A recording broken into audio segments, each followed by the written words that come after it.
Hello, everybody out there in the internet world. It's me, Mrs. Vital Spot.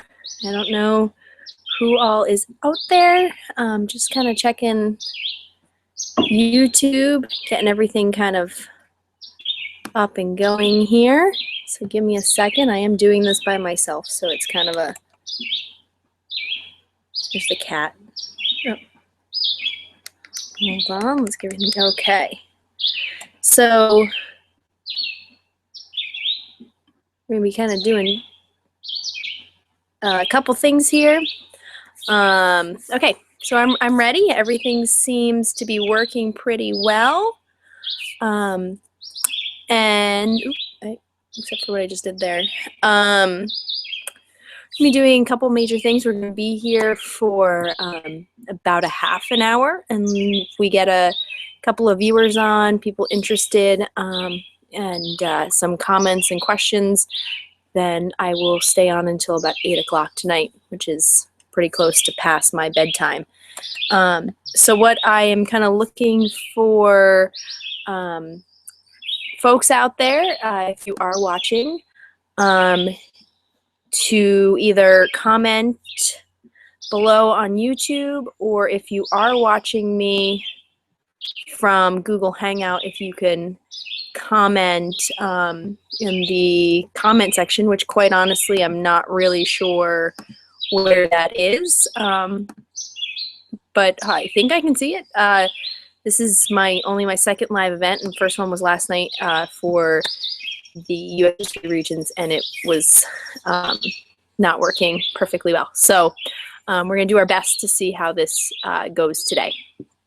All right, so kind of my main plan is to go through and just kind of start from the beginning as far as what I think is going to be on the exam, and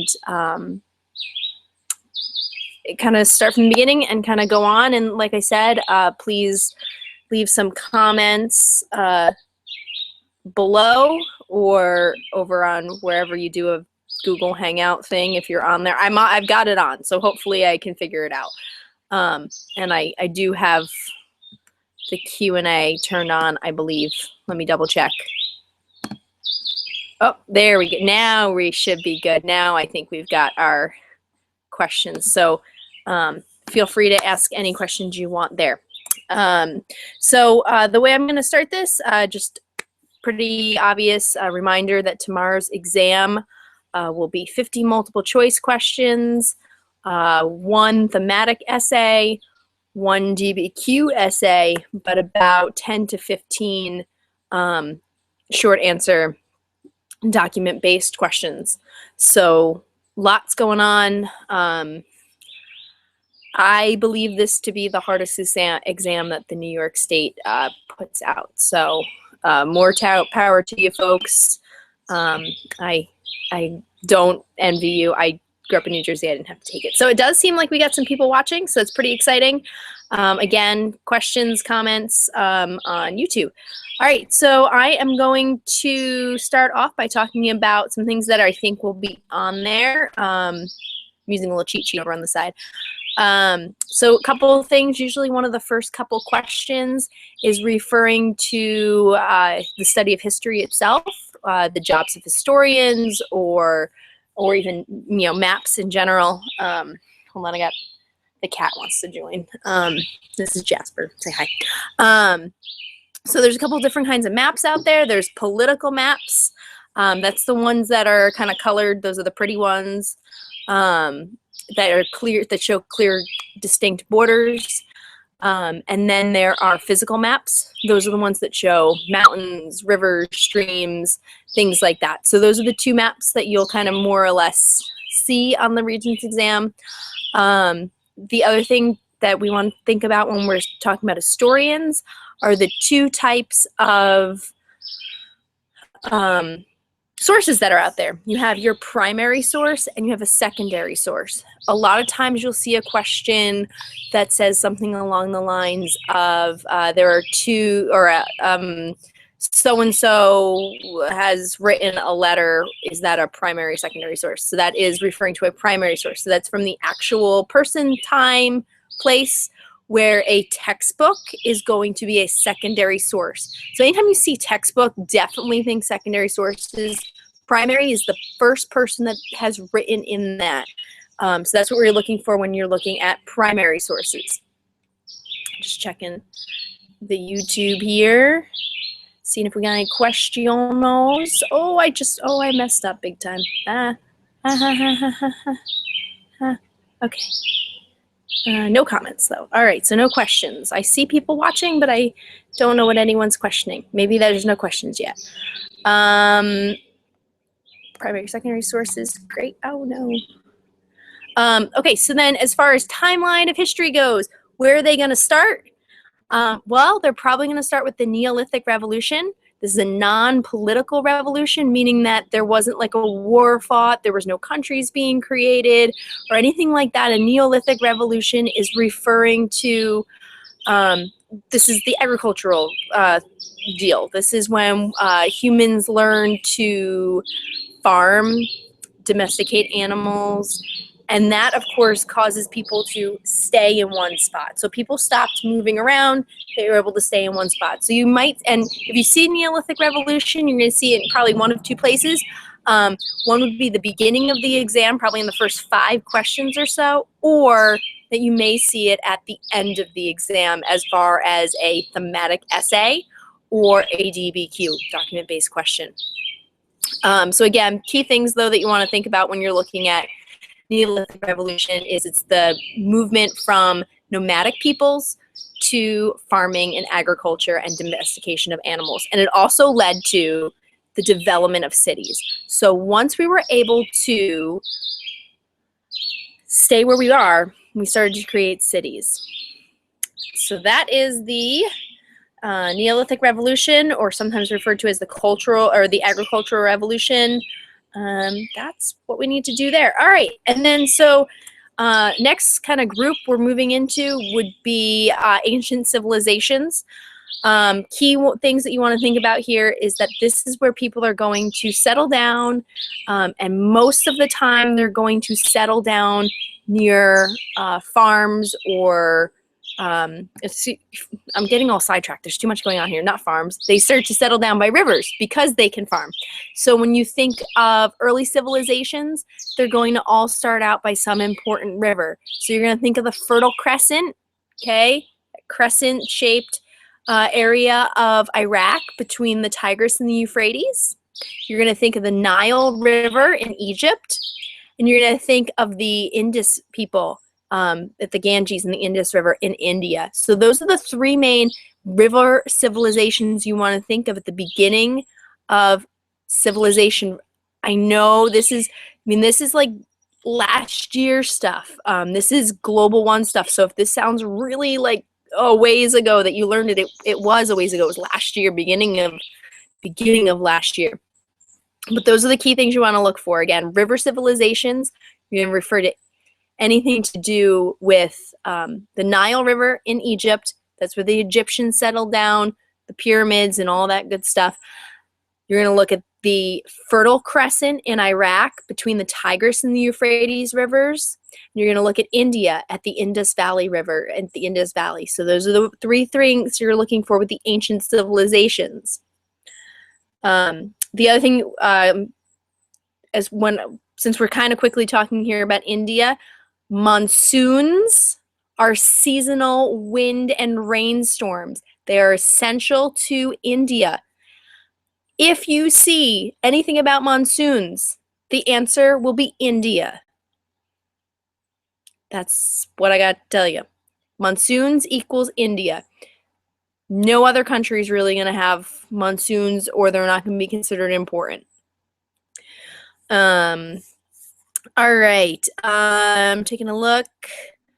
Okay, Egypt, pyramid builders developed hieroglyphics, the pictures, remember, Global One. Another group I was referring to the Fertile Crescent. When we're thinking about that group of people, we are referring to the Mesopotamian civilization. That's the people at the Fertile Crescent, sometimes called the Sumerians. That's what we're thinking about when we're talking about that. And that's in between the Tigris and the Euphrates rivers in modern day Iraq. Those are the people who had Hammurabi's code. Hammurabi's code is the oldest code of ethics and laws that are out there. You could see Hammurabi's code on the exam, and you'll see it like a lot of times paired with the 12 tables of Rome. And basically what it's going to question at that point is some kind of question like, what are the 12 tables of Rome and Hammurabi's codes examples of? And it would be written law. Hammurabi's code is one of the first times that a set of formal written laws are put down. And India, season wins. Okay, perfect. I got what I need to get to in there. Along with our ancient civilizations, you can, just checking here, let's see if anyone, no one seems to, I haven't gotten any questions. I don't want to talk all the time if people have good questions.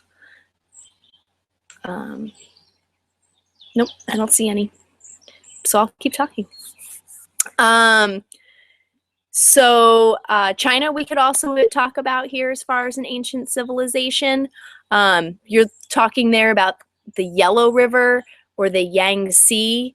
They are a little more secluded from the other civilizations we talked about. So the Egyptians, the Sumerians, and the ancient Indian people, and by Indian people here, this is the Global Regents exam, we're referring to people from the country of India. So the Chinese are a little more isolated because all those people there from like the Middle East kind of area can't get to the people in China for a while. So the Chinese kind of develop independently of everybody else. That's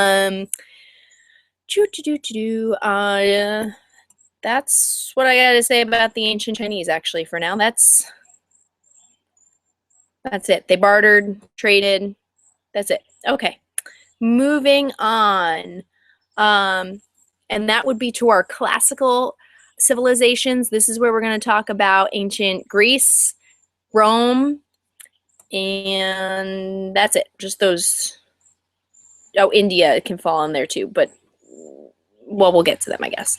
Let me just go back. So we're going to talk about kind of some key things in here. We're looking at, these are all associated with golden ages, a period of great achievement in art, literature, math, and science. Golden ages, you could see this on the exam, not only with the ancient classical civilizations, but you could see a golden age in Mongolia, like Pax from Mongolia. You can sometimes refer to the Renaissance as a golden age in Europe. So when you're seeing golden age, doesn't necessarily only refer to the classical civilizations. This could kind of go further along. So, but that's what we're talking about, the golden age. And golden ages happen when there is peace. So if wars are going on and everyone's kind of busy over here fighting, there's not a lot going on with academics and science and math and all that sort of stuff. So there has to be peace. So most of this time is sort of peaceful. Obviously, I'm not like dumb enough to think there's no peace. There's always peace in ancient Greece or ancient Rome because there's, wars all the time, but they have plenty of time. It's called actually Pax Romana, is actually referred to in a period of time in Rome. So there's actually a specific time in Rome that's referred to just for the time of peace. But let's get a little bit into this and what makes these civilizations kind of important. We're also going to get into some geography. Geography is kind of key on this exam. Keep in mind, it's actually called the Global Regents and Geography exam. So you could see this, it's a very common essay topic. So when you're looking at the geography of Greece and or Rome, you want to think about where they are in the world, and both of them are surrounded by water. Greece is an archipelago slash peninsula, and Rome is very clearly a peninsula. So when you take the exam, if there's a question about geography, you really want to think about how that geography affects the people of the area. So for example, the Romans were able to be isolated and safe because they were a peninsula. And because of that, people had a hard time getting to them. And so they were a little bit safer. Also in the north, they had the Alps to protect them. So it was hard to invade from sea, and it was hard to invade them from land. So that's what you want to think about from geography, is like, how does this affect the people? I'm sorry if I sound a little sporadic. I'm just trying to think of all the stuff that could be on this exam, and I'm gonna say something else about geography.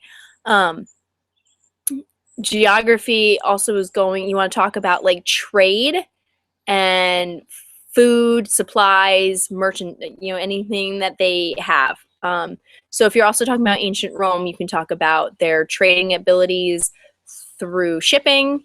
Another great example for a geographic country would be Japan, island nation. You're going to talk about like their fishing trade, and that they're going to eat a lot of fish and things like that. But that's getting a little sidetracked. I just wanted to make sure that everyone kind of thought about that. And let me just do a quick check here. Thank goodness I have all this technology. Still no comments, no problem. So, all right, back to Greece. I'm off my high horse. So ancient Greece is made of separate city-states. So you're referring to the fact that they're not really unified. They are like chunks of the area, with the kind of few of the largest ones being Sparta and Athens. Sparta is known as a military society, and people in Sparta had very little freedoms. Athens is like one of the first democracies of the world. We, the United States, kind of take a lot of our stuff. I didn't say that. You don't want to get confused. Don't do anything with the United States on the regions. So all like adult males were able to vote in Sparta, or excuse me, in Athens. And they also, this is where you're going to see like your ancient philosophers, Plato, Socrates, things like that. But you're not going to have to get into too much details about those guys. All right, moving on. Someone you might use, Alexander the Great. That would be useful for like a thematic essay, where you might talk about people who have affected the world. So one of the things you'd want to talk about with Alexander the Great was that he spread not only his military, but was spreading culture. So that's the Hellenic culture. So he took Greece and kind of spread it out to a lot of other cultures. And I just got a thing in that said I've got a comment. Hopefully it's a question that I can help with. So let's see.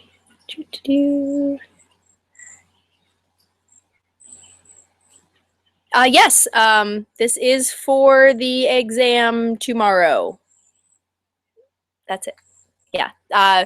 I'm just a teacher in the state of New York, and I hope it helps. Just a kind of a last minute thing. I don't have any answers. I don't know anything about the exam.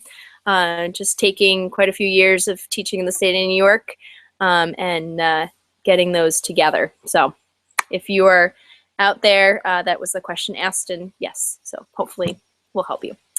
So feel free to comment, and I will try to answer your questions. All right. Oh no, did I lose my note? Okay, just going back to my notes here real fast. So we were heading on to Rome. We're getting there. Rome. 12 tables of Rome. written code of law. Like I said, pairs with Hammurabi's a lot of times on the exam. I lost my notes. It's okay. I can do this without notes if I have to. It's just nice because it was just an outline. Okay. Rome. I don't know what else I wanted to say. Again, another one that you want to use your geography on, or I said that a little while ago. And we're going to continue on from Rome. And my notes are coming back, so that'll be helpful. Oh, another thing with Rome or Greece that we can kind of start with is a little bit of religion, world belief systems. This is a hot topic for the Regents exam, is world belief systems. When we're looking at Rome or Greece, we're looking at the belief in many gods, and which is polytheism, where when we talk a little bit later about Judaism, Catholicism, Christianity, those are all referring to kind of one God, so which is monotheism. So polytheism and monotheism, we will see on the exams. It is going to rain where I am. I'm going to have to go inside. That's not fun.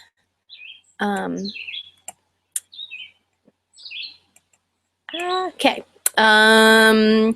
India. Keep in mind here, the big thing you want to listen for is some names that will work with India. Gupta. For my students, we watch CNN Student News. Just remember Sanjay Gupta. That'll help you out. There's the Gupta Empire. And that is one of the golden ages in ancient India, or in India.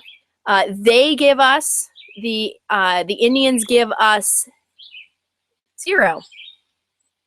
I don't mean they don't give us anything. I mean they give us the number 0. That's the first group. That is a common question I hear or see. It will say something about what society has given us, 0, or I'm trying to think of another one that was in there. The caste system. If you see the caste system, the answer is India. So those are some keys in there. So 0, caste system, the answer is India. Gupta Empire, the answer is India. Again, we're not looking for a lot of detail right now. We're just trying to get through the exam since it is the night before. China. Key things in China: legalism, Taoism, Confucianism. Those are all belief systems. Legalism is a little bit more of a foundational cultural plan, but for the most part, we're looking at belief systems in there. Big thing with China would be the Silk Road. And the Silk Road is used for trade between India and China. And that is going to be referring also not only to goods that may have been put out there, but it's also referring to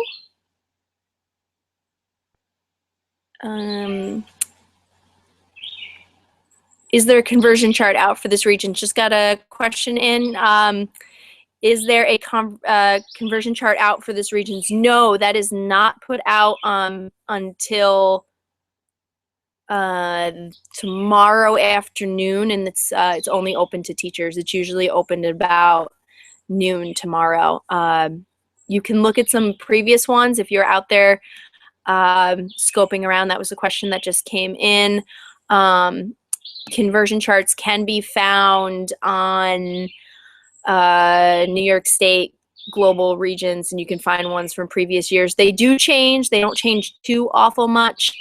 So if that was your question about conversion charts, yes, they are out there for previous exams. They are not out there for this exam, which does mean that we don't know how many DBQ questions there will be. So thank you for that question. Again, if you have questions about content or things like that, that'd be that's good too. So, because again, if not, I'll just kind of keep yapping. So I was talking about the Silk Road. Silk Road, China to India, goods are passed through, but also diseases. This is a common one as far as seeing something about like the Black Plague. I've seen that question quite a bit on the regions for this.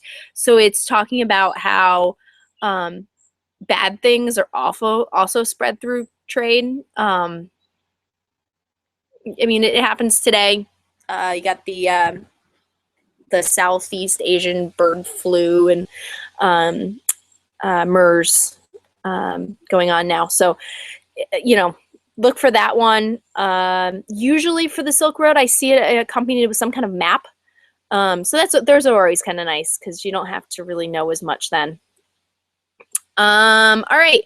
World religions, philosophies. I already mentioned this kind of briefly. We got monotheism and polytheism. So monotheism is the belief in one God. Polytheism is the belief in many gods. Some key countries you're looking for and some key questions.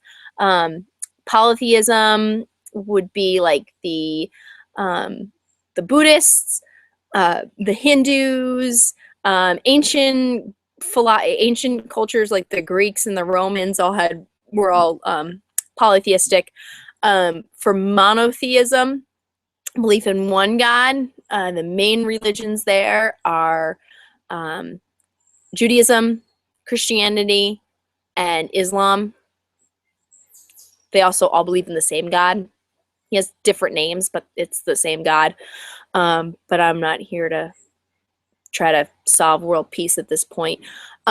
Some code of behaviors come out of this. 10 Commandments that's believed upon by Jews and Christians. The 5 pillars of Islam or Muslims, and the 5 pillars would be to make the pilgrimage to Mecca, pray 5 times a day, fast during Ramadan, give alms. It is getting dark and gloomy here in upstate New York. And I have seen the question about the 5 pillars of Islam as far as like which religion believes in the 5 pillars of, 5 pillars. And so that's when you're going to see that. So you want to know some basic information to kind of just pull out like, hey, that sounds familiar. So if you see something about 5 pillars, circle is Islam. We also have Hinduism.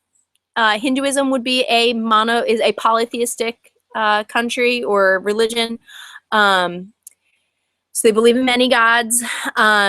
Key thing here is they're gonna also be looking for reincarnation. So that's life after death. It's going to relate into the caste system. So again, we're kind of adding that to our questions about India. Again, we said India, Gupta Empire, Ganges River, monsoons. So now you can kind of add to that would be Hinduism, reincarnation, karma would be also India. That's Hinduism. Buddhism also comes from India. Buddhism is a good example of cultural diffusion. There's a really good vocab word there, cultural diffusion. So cultural diffusion is when one country passes its cultures onto another and kind of back and forth. It's a sharing of cultures. And so Buddhism, although it comes from India, is actually probably more popular in China than it is in India. So that's what we're kind of want to think about there when we're thinking of cultural diffusion. We got some questions coming in. Wow, lovely.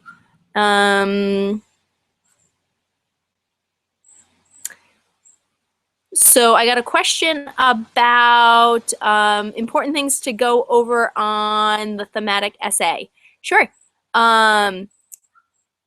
And what you want to think about for the thematic essay, I don't know what's on it. Again, I'm just a history teacher. I don't know what's going to be there. When you get it, you want to always have a nice formation of your essay. So you want to have a nice intro. You want to have a couple body paragraphs. You want to have a conclusion. So what they're going to do is they're going to give you a historical background type of thing. You want to kind of take that. If you, the worst situation is you get the exam and you don't know what the heck's going on. Perfect. You don't have to know what's going on to pass this exam if you don't have it. Okay. So you want to take that. If you don't, again, this is like if you don't know what's going on, you want to take that information that they've given you, that basic paragraph that they've given you, you want to reword it and put the same thing down. Again, worst case scenario, you don't know what's going on. Reword it, write it down. They're also going to give you some suggestions to whatever the thematic essay may be. Take that and do the best you can to pull out information. Okay, sometimes they'll give you even some dates and throw as much of that information on there. And then you want to sum up your conclusion. My guess, and my students know this, I believe that the essay is going to be about religions this year. I have no insider information. This is just me having studied Regents exams in the past, and I think it's about time for that. So that's just my guess. I don't, I wish I could help everyone out and give them all answers, but I can't. So, because I don't have them. So that is hopefully going to help with that. For those of you who are looking for more help with your thematic essays, if you go onto regentsprep.org, which is put out by Oswego School Districts, they actually have a really great list of past thematic essays. And if you just kind of go through that and kind of study some of the ones you've seen in the past, that's my best example on how to kind of get ahead on those thematic essays. Take your time on them and always write them. Even if you have no idea what you're talking about, write those essays. It's hard to pass this exam without having written those. I'm sorry if that didn't help with the essay question. It's hard to help with essays when you don't know what it's going to be at this point. So again, I'm going to just kind of keep going with content. I'm looking to be on for about 30 more minutes, and then I am going to bed. So I was looking at Buddhism. I was talking about China and how Buddhism has kind of spread to China and become more popular in China.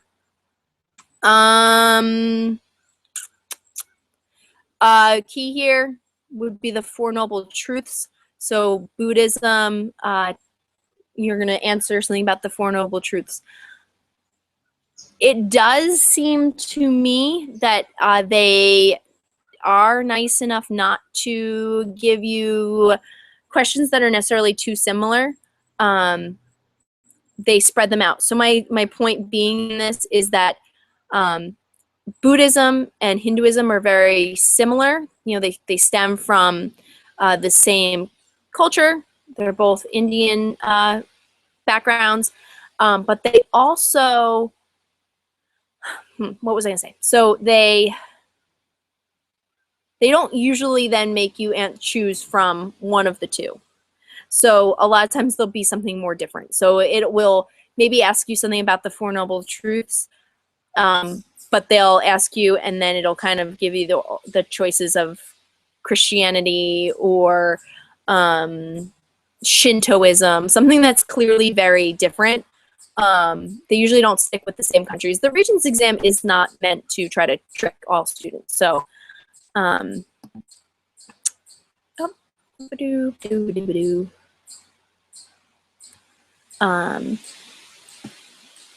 so that's that. So I'm going to keep going. I mentioned quickly philosophies in China. That's legalism, Confucianism, Taoism would be kind of the keys there. Big thing as far as Confucianism, that's the feeful piety. Again, the global one stuff. It's been a long time, I'm sure, for most of you. But fieful piety is that like you're going to respect your elder and you're also going to respect your parents. So student or children have to respect their parents. Husbands are supposed to or wives are supposed to respect husbands. Young respect old. That's fieful piety. That's China. That's Confucianism. Those are some kind of key things that you want to see there. I also have listed here some religions that are celebrating like nature. So key for nature religions, we see this sometimes labeled as animism. Animism is probably going to refer to Africa. And it's the study of like animals and nature as far as where your religion's going to go.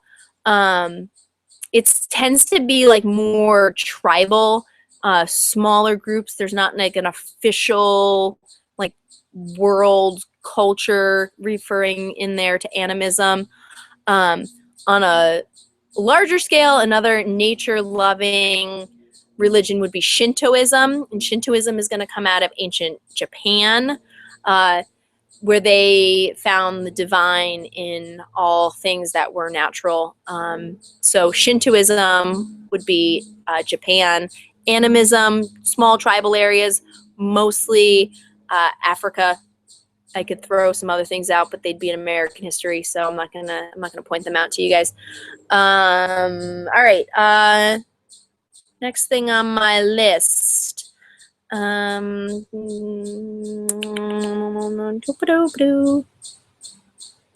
Age of China. The Chinese. So we have the Golden Age of China here. The Tang and Song Dynasty. Big thing with the ancient Chinese folk. Is that we want to remember what they brought to the world. And they brought with them gunpowder, the compass, block printing, and porcelain. Those are kind of, and like what I've seen is a question basically where it lists those things and then says what empire brought us these or what dynasty or what nation. So the answer would be China.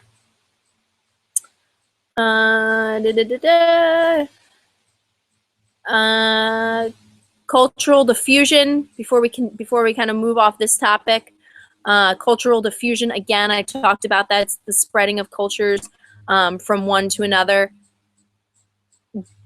That's good and bad, because it also leads to wars, but it leads to peace. Don't write an essay that sounds that bad. Say something better. Say something more intelligent than that. Oh, here's a good one that I want to bring up. Cliff farming or terrace farming. Anything when you, and I also as a teacher, I have not focused on this society, and I'm talking about the ancient Americans, the Aztec, the Mayans. This is where you're going to give the answer about something with terrace farming. And so that's the steps. So like you got your mountain, okay? And it's really hard to grow anything on a mountain, obviously. So what they did was they built terraces so that they were basically able to garden and plant that way. So that's what whenever we're thinking of terrace farming, you want to think of the ancient American people. Again, this isn't the American history region, so don't think of like the Navajo, but you want to think of South American, ancient South American people. Like I said, like the Mayans would be a good example in there. The Incas of Peru in my notes here. Okay, moving on to where I am going here. Mongols, I got them in my notes. Mongols, you want to think about the steppes. The Mongols are in kind of the northern region of China today. When you're thinking of them, you want to think about their ability to live on harsh physical environments And these are the folks that brought us the domesticated horse. So that's a pretty important thing. So keep them in mind. Just check in here. Hold on. Whoa, I think I don't know what I did with my answers to look at. Oh no. Oh, there we are. All right, sorry. I'm back. Let me check over here. That'll work. Sorry. Again, new to the live broadcasting. Doing my best.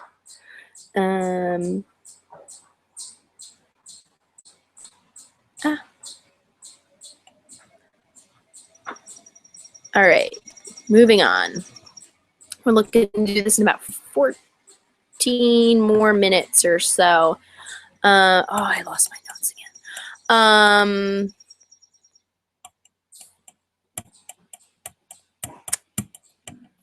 Don't get off the thing. That confuses me. All right. Just kind of seeing what I want to talk about next. Talked about geography. Oh, let's talk a little bit about some revolutions. So when we talk about revolutions, we're talking about two main forms of revolutions. Those revolutions could be political, or they could be non-political. Whoever invented those terms must have been really thinking, huh? No, so those are really two terms out there. When we're thinking of non-political revolutions, we are thinking of the Neolithic Revolution that we were talking about before, where we're talking about moving from a nomadic people to a farming people. Another example of a non-political revolution would be the Scientific Revolution, which, as the name implies, is a rebirth of, or a birth of, science. This is where we're going to kind of get the telescope. This is where Newton is going to discover gravity. And all of this is kind of going to meld into another non-political revolution, which would be the Age of Enlightenment, where you're going to see kind of a change from the religious to the more secular, meaning to the more science people.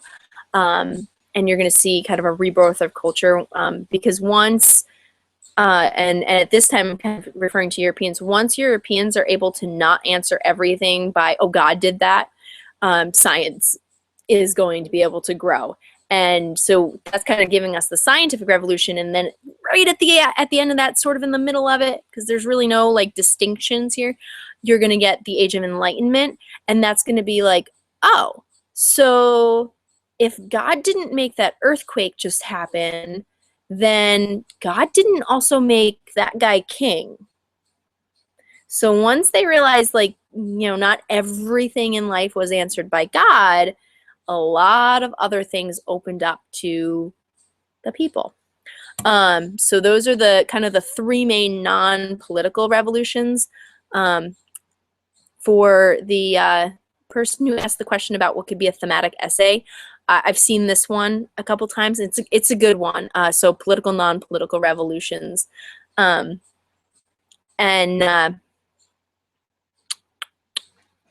forgot what I was going to say. So, okay, and so then political revolutions. Key political revolutions that you're going to think about and look at. Any of the South American revolutions. A lot of times they're just asked kind of as one, even though there's like tons. But the reason that a lot of the Latin American revolutions is labeled as one is because they're all kind of doing the same thing. And that's breaking away from their European foundings, notably Portugal and or Spain. So when you have that one, you're going to write about their ability to break away and become independent. Simon Bolivar, that's the name that you want to kind of think about with Simon Bolivar, creating kind of an independent he creates like 5 independent South American countries. Don't ask me to name them right now because I can't at this moment. Got a lot going on.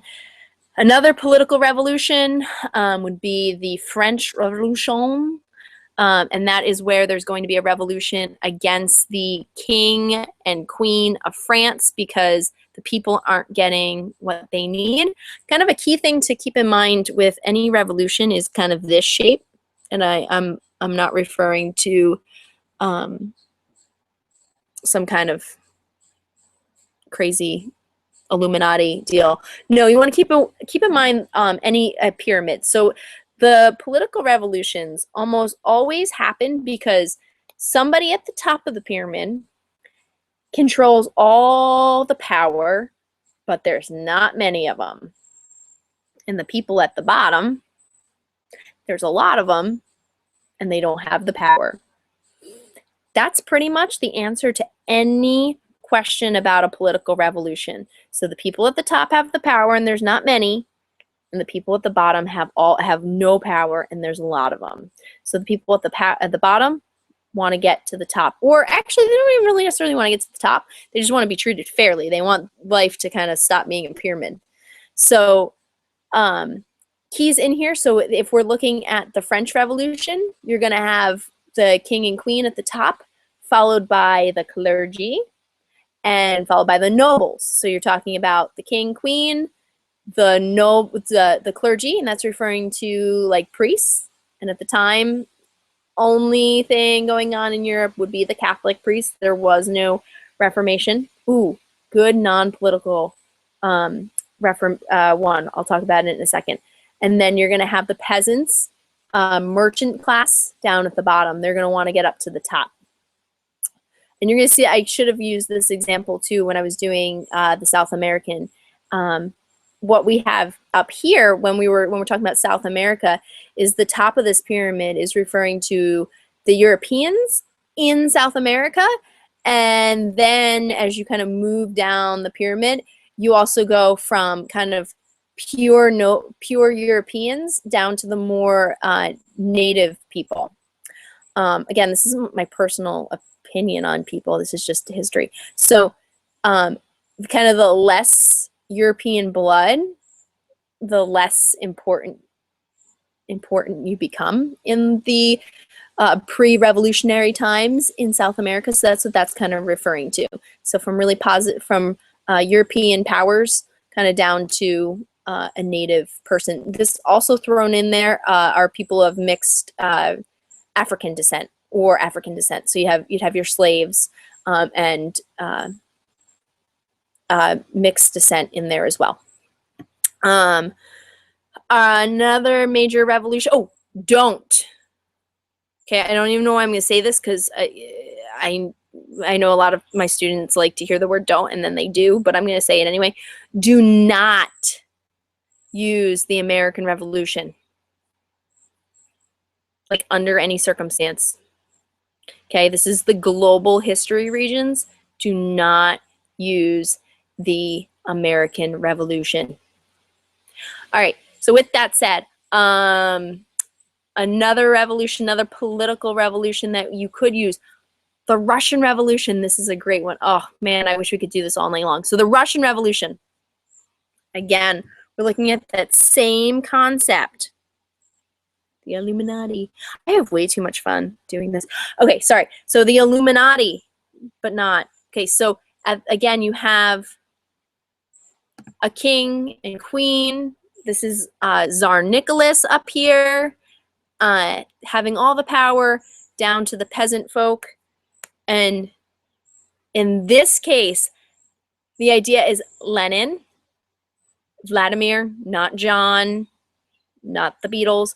Vladimir Lenin is going to say, wait a minute, we've got a different idea. If we do communism, we'll get the power ups. So the revolution in Russia is a communist revolution. They're going to go from a monarchy, an absolute monarchy, to a communist government. The idea of communism is that everyone is going to be treated equally and fairly. It's a brilliant idea. It flops every time because what ultimately happens is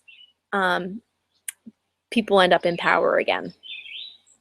You know, we still end up with a triangle. It never really seems to get like into, that's what they want. They want to get into a circle. And they never get into that circle. So, but going, so back kind of quickly here to communism, my gosh, there's so much going on, and I've only got about 10 more minutes that I'm looking to do this. So communism is a form of government. Great example, another great thematic essay is different types of governments. Communism, the idea would be that everyone will be treated equally, everyone would get the same amount of pay, everyone would live in the same kind of house. It's a brilliant idea. You're going to industrialize countries such as Russia. Russia is the biggest example of a communist country, although it's not communist today. So that is the communist revolution. Wow, I hope I don't confuse everyone. Communism is also going to come later in the exam. We're going to see this again when the United States hates communists, and that's during the Cold War. Cold War doesn't actually happen. There is no physical Cold War or no war. That is when you're going to look at the United States versus Russia as far as hating their political choices. That's about the only time you're going to see the United States possibly on the exam is something about the Cold War. Because it's the only time the United States is a world superpower. So that's Cold War. But I didn't want to talk about that yet. What did I want to talk about? Oh, I mentioned, okay, so I'm going to go back to my non-political revolutions for a second, and I want to talk about the Protestant Reformation. So we're looking at about the 1500s, and we're looking at Europe. So in Europe in the 1500s, you're only going to have one religion. It's going to be Catholicism. Catholicism falls under Christianity in today's world. But what happens is at the time there's only Catholicism, and a man named Martin Luther, not Martin Luther King Jr., Martin Luther. Martin Luther is a German monk. And he gets so angry with the Catholic Church that he goes and he writes 95 things that the Catholic Church does wrong. They're called the 95 Theses. 95 things that the Catholic Church does wrong. He pins them to a church door and says, you guys are awful. These are the 95 things you do wrong. In fact, you're so awful, I'm starting my own religion. It leads to Lutheranism. Lutheranism. What's key about this is it's the first time someone's going to start their own religion off of Christianity. So Lutherans are considered Christians, but not Catholics. So all Catholics are Christian, but not all Christians are Catholics. So Luther starts this. It also spreads out. So he is in Germany. He starts Lutheranism. However, others start to follow along. You have John Calvin, and he comes along. He is in Sweden. I think it's Sweden, France, Sweden. Yeah, he's in Sweden. So you have John Calvin in Sweden who decides we're going to have the Calvinists. And then you're going to have Henry VIII, the guy with the 6 wives, is going to say, you know what, I like this idea too. I am going to create the Anglican church in England. His is for slightly different reasons. So you have John Calvin and Martin Luther who create it for kind of political reasons. They hate the church. They're mad at the church. They want to reform the church. And you have Henry VIII who he wants to get divorced from his wives because they won't give him a male offspring. So that's ultimately why he breaks away from the church. So it's a little bit different, but they all form the same thing. They're all creating the Protestant Reformation. So this is when you get your separate sects of Christian belief systems. The Catholics do respond back. It's called the Counter-Reformation, where they try to bring it all back. Some of the things that help spur this on, we talked about our non-political revolutions being the Enlightenment. Well, in the Enlightenment, John Gutenberg really spurs that along by inventing the printing press, which is able to mass produce things, most notably the Bible.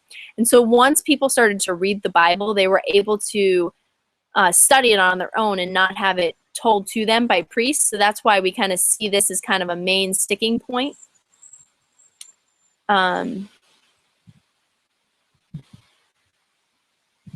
So I just realized I was missing thing. What is nirvana? Sorry, I didn't realize that I was getting all these questions. So nirvana is kind of the ultimate perfect state, not a 1990s rock band. So it's the perfect state of where you want to reach in life. You want to be in nirvana.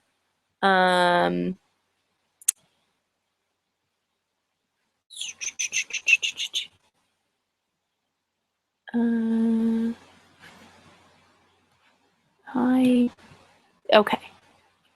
So those are the major questions. I did see someone say, is it hard to get a good grade on the thematic essay?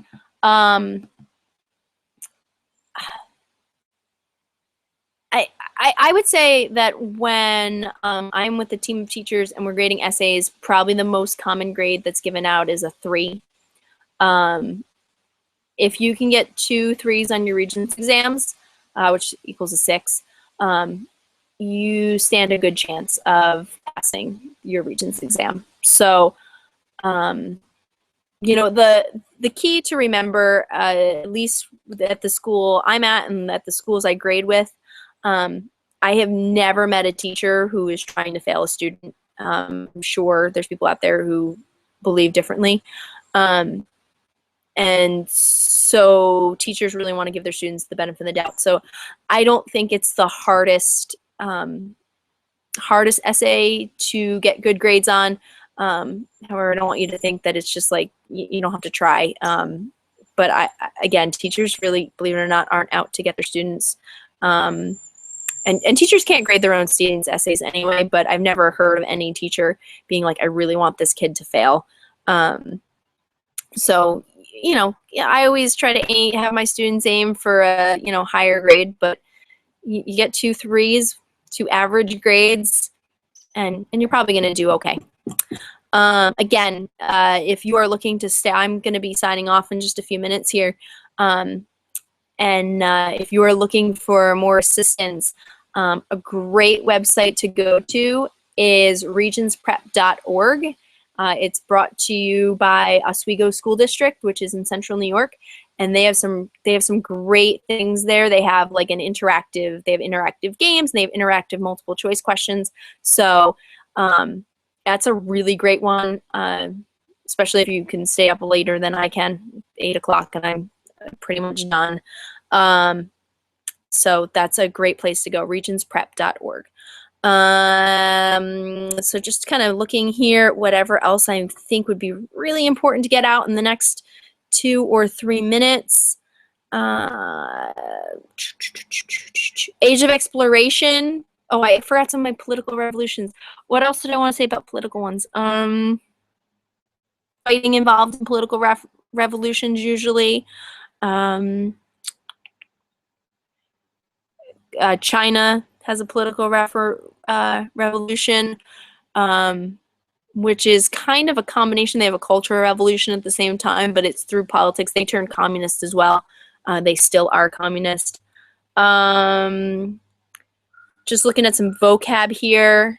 Mercantilism, that's about trade being made by the mother colony or made for the mother colonies.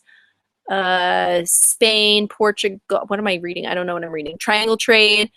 You could see that triangle trade is referring to a route taken by Europeans to pick up slaves go from Europe to Africa to pick up slaves, then kind of to the Americas.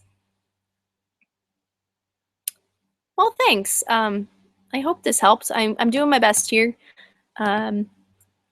And just seeing some comments there. I do have some other videos out there. I'm not professional at this. I'm sure if you've watched these videos, you've probably watched Hip Hughes. He does a lot of United States history, but Hip Hughes is fantastic. He's actually my idol. So YouTube him, Hip Hughes. His name is Keith. He's also out of New York State, so he's awesome because he's going to help you with your Regents exam. So those of you in New York State, he's a great person to go to.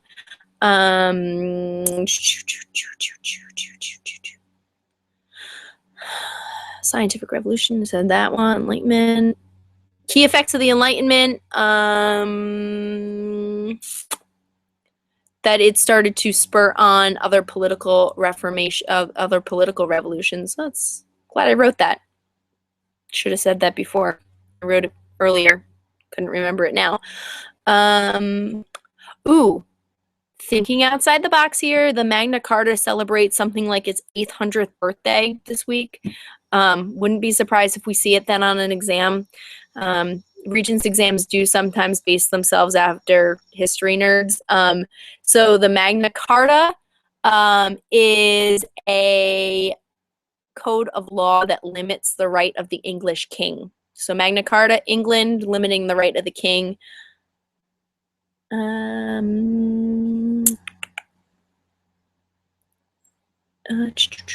So I'm Karl Marx. See Karl Marx, you want to think about communism. He's the guy who kind of invented the concept of communism. Nationalism, another good vocab word for you. That's kind of the love of one's country. That sounds nice. I love my country too. But unfortunately, people will do really stupid things for nationalism as well. So just because you love your country doesn't mean you should kill other people. And so nationalism can be good and can be really bad. So pride in one nation is fantastic.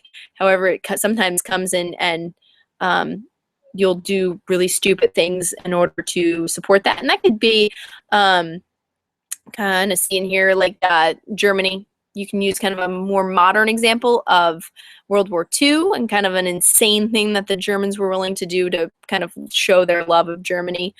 Of course, I'm referring there to Nazis. Nationalism, imperialism, another quick topic here. Imperialism is kind of referring to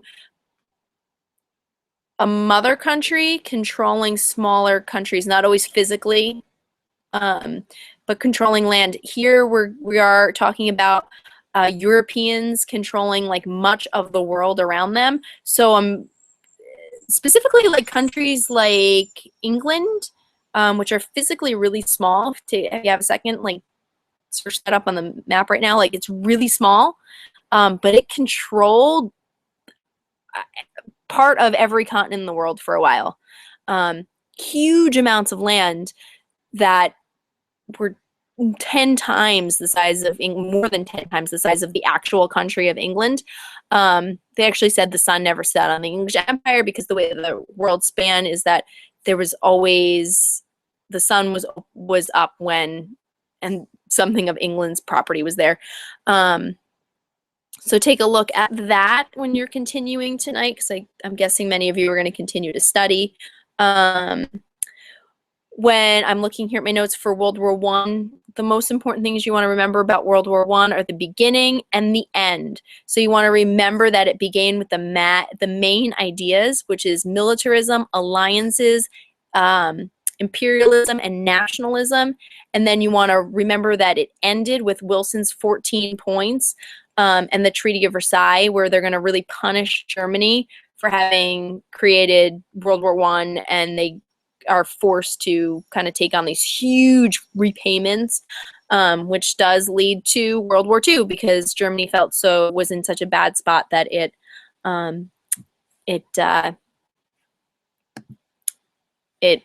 was willing to kind of do really stupid things like look towards the Nazis for assistance. So I am, it's about 8:05 and I am going to be heading off. I do wish you all the best of luck on the Regents tomorrow. Yeah, I hope everyone does really well. Again, I do recommend that you go on to regentsprep.org out of Oswego and also look up Hip Hughes history. he does do mostly US history stuff, but he does have a couple of videos for global history, and he's really great. So I wish you all the best of luck, and thank you for watching. Bye.